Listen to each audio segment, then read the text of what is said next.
printer, yes?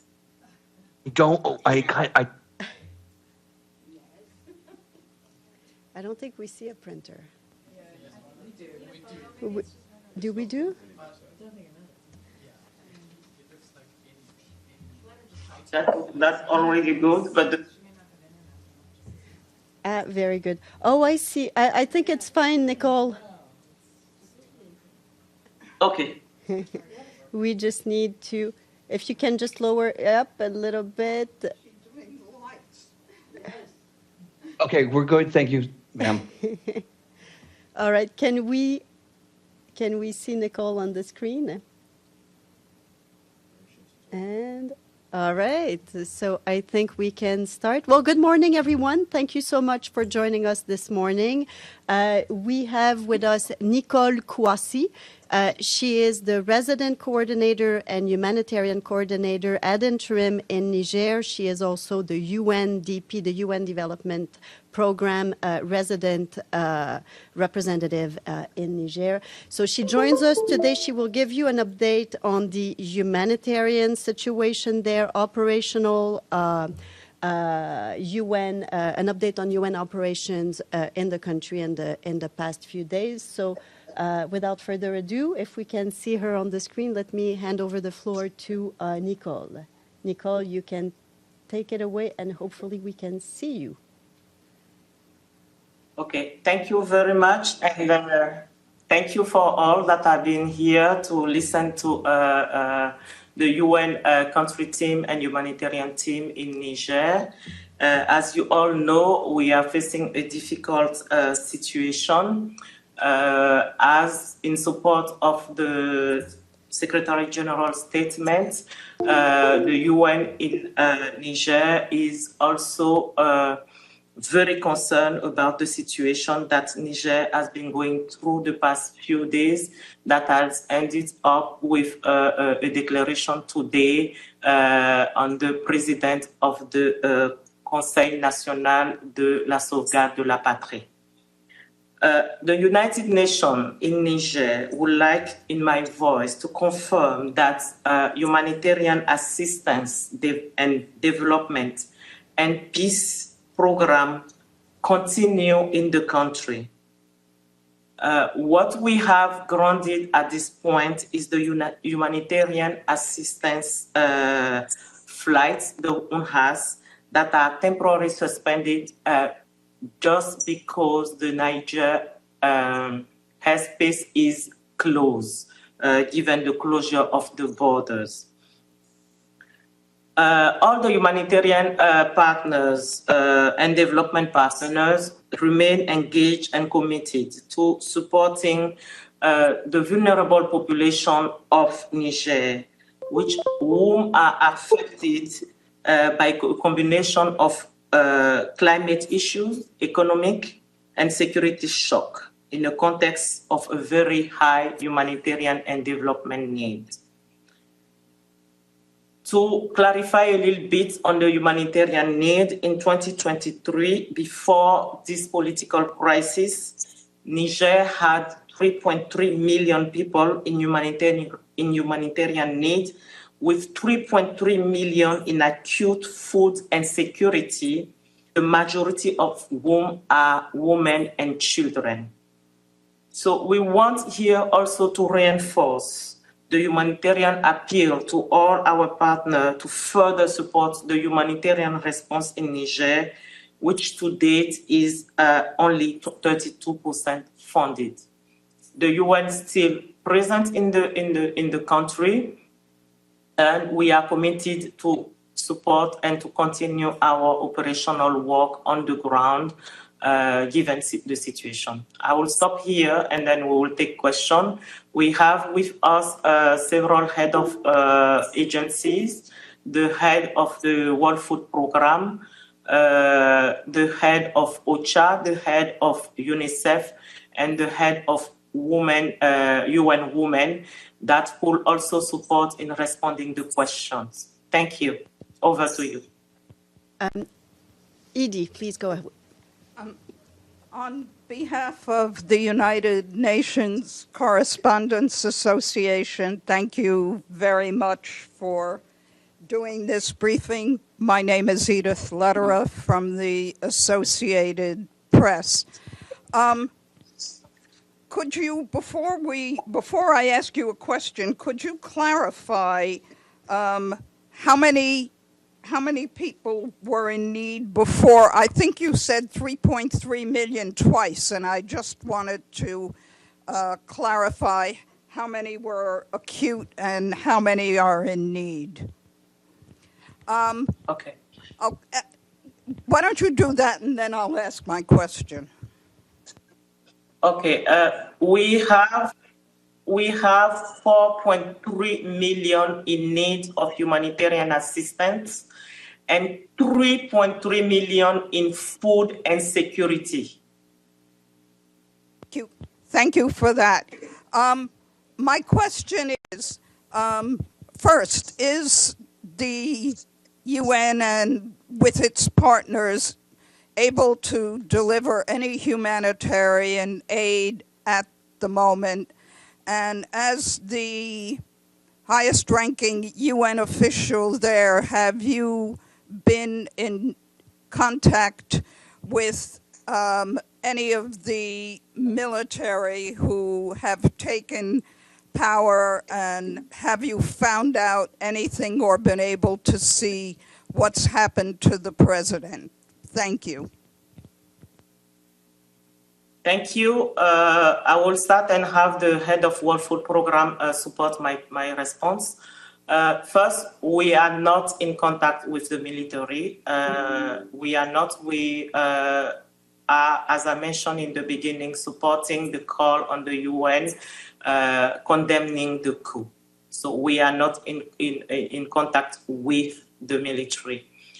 However, they have said on the 27th in the communiqué that the Secretary General and the governors of the region are dealing with continuous affairs until the situation is settled. We have not taken official contact at this point, and but the staff on the ground are delivering the assistance. The international NGOs, the humanitarian community has the principle of intervention. So through that principle, to the humanitarian principle, they can intervene, and they are intervening to assist the population as it was planned. Jean-Noël, can you please add on that? Thank you.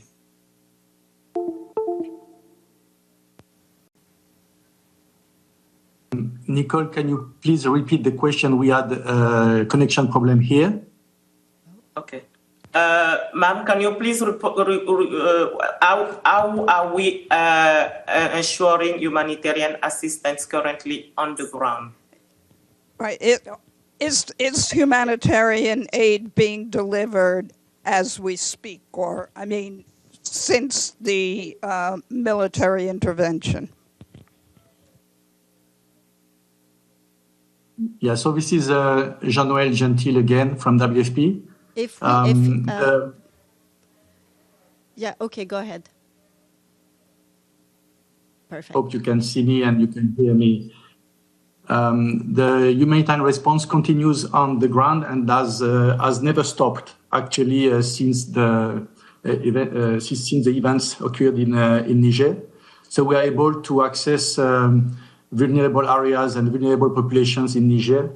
As far as WFP is concerned, we are providing cash assistance and food assistance, and we are assessing the situation continuously to ensure that access is possible, that the UN staff, WFP staff are in security, and also that our partners are in security.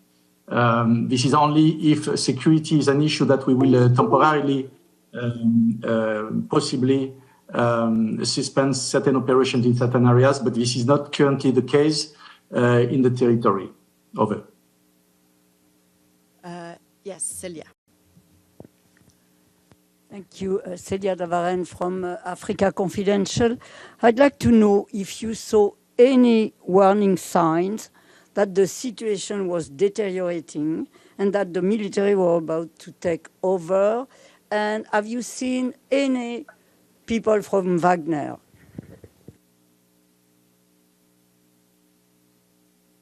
The answer to the two questions is no. No sign, no early sign were noticed. We woke up in the morning and we were faced with the situation. And as of now, no sign of Wagner from the UN perspective. James? James Bays from Al Jazeera. I'm interested in your response earlier on that you're not in touch with the military. Is that because some other part of the UN is in touch with the military? Because it seems pretty clear the UN should be talking and finding out what's going on and relaying what we heard from the Secretary General in this room 24 hours ago, that he very strongly opposes this coup and wants the president to be released. I mean, I assume someone from the UN must be talking, are they not, to the military? My second question, just on the humanitarian situation, just to be clear, is the humanitarian operation in Niger just for Niger, or does it operate in any way as a regional hub, given what's going on in other parts? And are you, if the latter is true, are you fearful that there could be disruptions to your operations going forward? Thank you. As my understanding as of now, there is a full condemnation by the UN, the ECOWAS, and the Office of the Special. The communication with the military, I'm not aware of that at this point in time. However, there is communication between the UN Office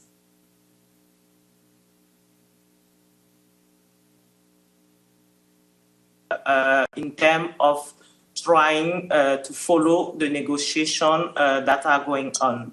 But the UN, to be clear, the UN in country here, we don't have a political mandate. We have operational development and humanitarian assistance mandate. So this political conversation happened at the Office of the Special Envoy of the Secretary General for the West and Africa, in coordination with the Office of the Secretary General. The second part of the question related to regional versus Niger humanitarian assistance. The humanitarian appeal and response plan are individual to countries. However, given the closure of the borders, which we hope will not go past the date that the army has put at this point, we can have an impact on the supply chain of the food assistance and other assistance. But the humanitarian response plan is country-based. If Jean-Noël wants to add on that, go ahead.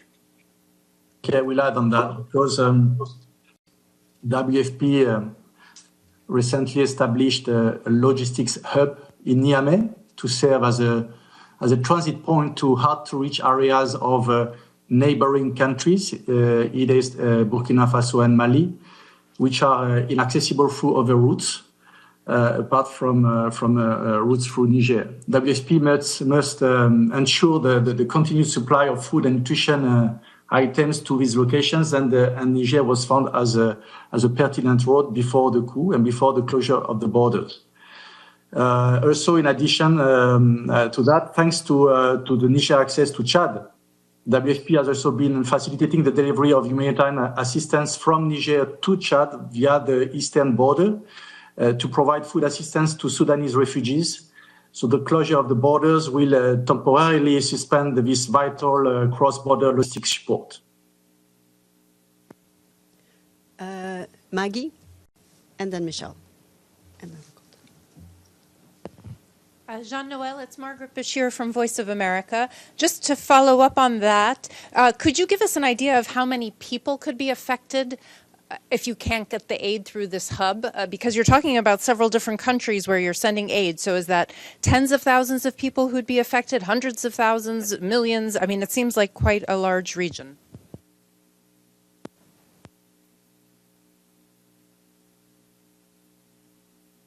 Niger is not the only route to provide these countries. I don't have the exact number of people who are going to be affected if this road is closed for a short or longer term period, but it is going definitely to have an impact. But WFP is already working on alternative routes to these countries, for instance, through Cameroon, Nigeria, for the Sudanese response, and other alternatives as well as far as Burkina Faso is concerned. Over to you. Michelle. Thank you. Michelle Nichols from Reuters. Just a couple of quick questions. Thanks for the briefing. Are you aware of where the president is at the moment? And has there been any sort of fear of a threat to UN staff or civilians in the country? And given the developments this morning, I know you've said you're not talking to the military, but do you foresee needing to speak with the military, at least on the coordination of aid delivery? Thanks.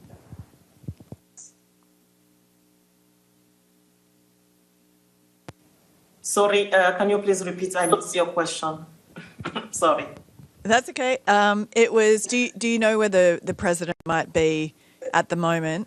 And has there been any sort of fear or threat or risk to UN staff or civilians? And you said that obviously you're not speaking with the military at the moment. Given what happened this morning with the declaration that they've made, do you foresee needing to speak to them on aid delivery? Thank you. Concerning the president's information we have from our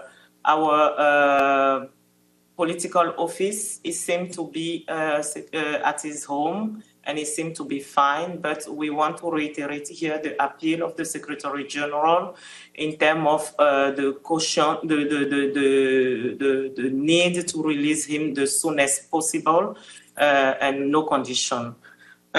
Fear for staff, for now, all our staff are accounted for. The situation in the country is quite calm, and we are monitoring all the positions. So we have a clear head count, and we are monitoring the situation of the staff. There is, at this point in time, no incident related neither to staff or UN vehicle or any other UN resources. In terms of the population, we are going into town. The city seems calm from our security, the UN security office and decks that we have. In the region as well, the situation seems calm. Everybody seems to respect the curfew restriction. Besides the few incidents that happened during the day, the first day and yesterday. Yesterday at the party site. It seemed calm in the city. And then the last point, sorry, I just missed it again. No, that's okay. Maybe Jean-Noel can. Yeah, that's okay. I know you're extremely busy, so we appreciate you taking the time to talk to us. It was just, do you foresee possibly needing to speak to the military to coordinate any aid deliveries? Yes. On that one, the UN country team on development activity and on humanitarian activity are going to meet to work on criticality of our development program. We do expect that after we will not take any action until the end of the summit of the ECOWAS that is planned to take on Sunday, and clear instruction from the UN Office of the Sahel before we engage in any conversation with the militaries, if we do. Dulcie, and then I'll go online to Abdelhamid, who has a question too. Thanks very much. This is Dulcie Leinbach from Pass Blue. I did want to ask Jean-Noel a question, if I may. Okay. Yeah, I wanted to know, since his office is in the field, what is the concentration of military outside the capital, or is the military pretty much entrenched in the capital and the rest of the country is... We lost you. We lost you, the sound. Can you hear me? Yes. We didn't hear your question. The sound went off. Yes. Yeah, I just... heard the question. Oh, you heard the question?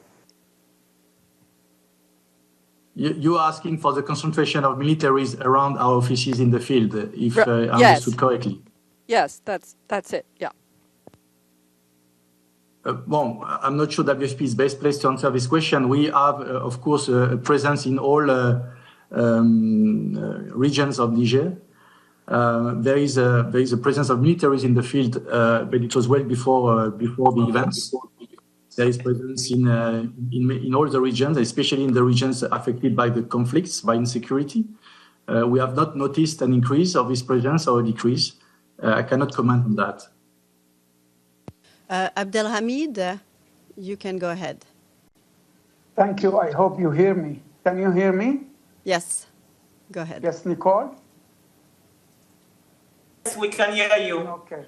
Thank you very much. This is Abdelhamid Sayam from Al-Quds Al-Arabi. My question about movement across the border, did you detect any kind of migration through the several borders of Niger? There are 7 countries surrounding Niger. Have you received any report of a movement across the border? Thank you. For this one, I'll give the floor to Emmanuel, which is the head of UNHCR, to be able to answer this question. I just want to raise the fact that we have also the head of OCHA that is present, and the head of UNICEF also that is present if you have particular question, including UN Women. So Emmanuel, can you please answer the question of movement across border? Hello, I hope you can hear me. We can. Yes, we can hear you. Okay, Yes, we can. good. Now, since the coup, since Wednesday and Thursday, we have not monitored or witnessed any particular movements that were related to the event. Now, this being said, there've been, and it continues to happen, a regular movement of people, whether internally displaced people or also refugees coming from Mali into Niger, and we have also people from Burkina Faso going into Niger. Now, this was before of course, the coup here.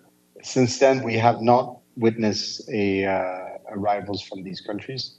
We used to receive also refugees from Nigeria, from the northwest part of Nigeria. So that's the Sokoto and Zamfara states, people going into the Maradi and the Tawa region, south of Tawa. That's what I can say at this stage. Great, thank you. I follow up with just a brief question about the new leadership. I heard they committed themselves to the signed agreement between Niger and other countries. There is an agreement between Niger and Algeria regarding the migration. So did you hear about their commitment to keep up with those agreements that the previous government signed with their neighbors? I know that there is an agreement between Algeria and Niger on receiving their own nationals who are in an irregular situation in Nigeria back to Niger. There's been no statement since the coup about this, but maybe Nicole could comment on this, because I know that there were general statements about maintaining, but that was overall, it was not specifically with Algeria, existing agreements with countries, either in the region or elsewhere. No, But maybe Nicole. No, we don't have any information. As I say, all we have is that the Secretary General of line ministries and the governors can function as usual, but we don't have any information on any instruments that was signed before by the former government. As of now, I think if this has to come, we will see how it evolves. If not, thank you so much, Nicole. And did we hear someone? No. And thank you so much to our other UN colleagues who joined you this morning, who took time to come and speak to reporters here. Thank you so much. We're with you. We're thinking of all of you. And we'll be in touch very soon, I'm sure. Thank you so much, everyone.